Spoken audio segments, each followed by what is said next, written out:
he pulls me by my hair, throws me on my back, begins to kick me, scream at me, and just beat the holy daylights out of me. Laura Cook's dark stories from her abusive relationship still play through her head. So he beat me up for just falling on the ground with slippers on in the snow, pregnant. We are in war. It's he and I against each other because I'm trying to survive and he's trying to kill me. Cook stayed in this relationship for 13 years, but then she says one incident happened where everything changed after she got a phone call from a loved one with some disturbing news. The step-grandmother says, Laura, I've got some really bad news to tell you. And I said, what? And she says his name, and she says he had molested the girls. I'm sorry. And so could you imagine getting a phone call like that up at work? Cook says after this single incident, her stepdaughter turned her former husband in. He's now a registered sex offender and spent time in jail. But unlike Cook's situation, a lot of domestic violence cases either go unreported or dismissed.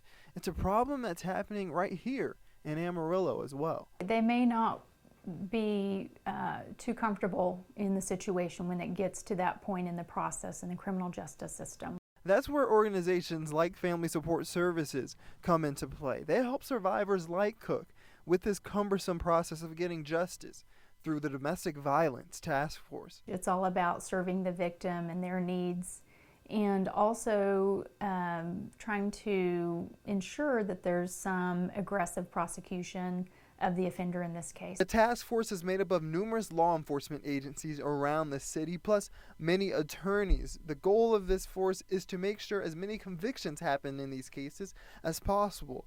But attorneys say it's not that easy. That some victims feel victimized twice, but first by the offender and then by the system. From 2013 to 2014, the Potter County Attorney's Office was presented more than 500 domestic violence cases. It accepted more than half, and of that, nearly 100 defendants pled guilty. From 2014 to 2015, the number of cases presented decreased by nearly 200. We see more cases involving elevated levels of violence involved.